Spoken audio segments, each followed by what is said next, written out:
ഒന്ന് രാജാക്കന്മാർ അധ്യായം 15. ആസ.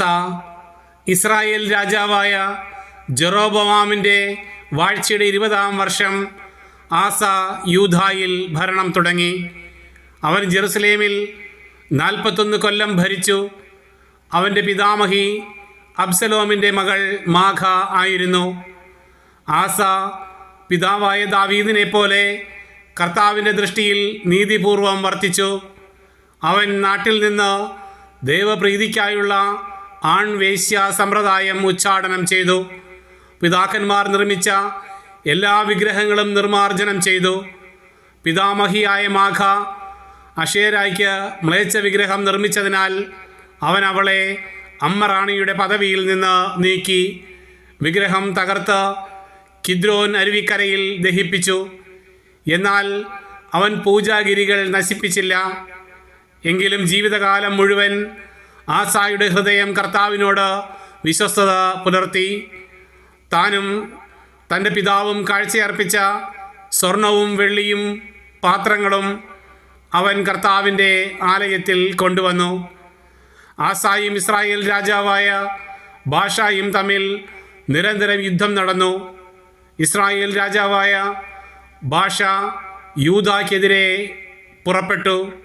യൂദ രാജാവായ ആസായുമായി ബന്ധമുണ്ടാകാതിരിക്കാൻ റാമ നിർമ്മിച്ചു. ആസാ ദേവാലയത്തിലെയും കൊട്ടാരത്തിലെയും ഭണ്ഡാരത്തിൽ ശേഷിച്ചിരുന്ന സ്വർണവും വെള്ളിയും ദമാസ്കസിൽ വസിച്ചിരുന്ന ഹെസിയോനിൻ്റെ പൗത്രനും തബ്രിമോനിൻ്റെ മകനുമായ ബെൻഹദാദ് എന്ന സിറിയൻ രാജാവിന് കൊടുത്തയച്ചുകൊണ്ട് പറഞ്ഞു, നമ്മുടെ പിതാക്കന്മാർ തമ്മിലുണ്ടായിരുന്നത് പോലെ നമുക്കും സഖ്യം ചെയ്യാം. ഞാനിതാ സ്വർണവും വെള്ളിയും സമ്മാനമായി അയക്കുന്നു.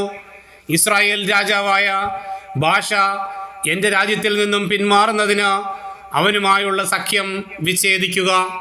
ആസ രാജാവിൻ്റെ അഭ്യർത്ഥന സ്വീകരിച്ച ബെൻഹദാദ് സേനാധിപന്മാരെ ഇസ്രായേൽ നഗരങ്ങൾക്കെതിരെ അയച്ചു. അവർ നഫ്താലി ദേശത്തോടൊപ്പം ഇയോൻ, ദാൻ, ആബൽ, ബദ്മാക്ക, കിന്നറോത്ത് എന്നിവ കീഴടക്കി. ഇതറിഞ്ഞ് ബാഷ റാമായുടെ നിർമ്മാണം നിർത്തിവെച്ച് തിർസായിൽ തന്നെ താമസിച്ചു. ആസ രാജാവ് ഒരു വിളംബരം മൂലം യൂദ നിവാസികളെ വിളിച്ചുകൂട്ടി. ആരെയും ഒഴിവാക്കിയില്ല. റാമ പണിയാൻ ബാഷ സംഭരിച്ചിരുന്ന കല്ലും മരവും അവർ എടുത്തുകൊണ്ടുവന്നു. ആസ രാജാവ് ഇവ കൊണ്ട് ബെഞ്ചമിനിലെ ഗേബയും മിസ്പായും നിർമ്മിച്ചു. ആസായുടെ മറ്റു പ്രവർത്തനങ്ങളും ശക്തി വൈഭവവും അവൻ പണിയിച്ച നഗരങ്ങളുടെ വിവരങ്ങളും യൂദ രാജാക്കന്മാരുടെ ദിനവൃത്താന്തത്തിൽ രേഖപ്പെടുത്തിയിട്ടുണ്ടല്ലോ. വാർദ്ധക്യത്തിൽ അവന് കാലിൽ രോഗം പിടിപെട്ടു. അവനും പിതാക്കന്മാരോട് ചേർന്നു പിതാവായ ദാവീദിൻ്റെ നഗരത്തിൽ സംസ്കരിക്കപ്പെട്ടു. അവൻ്റെ മകൻ യെഹോശാഫാത്ത് ഭരണമേറ്റു.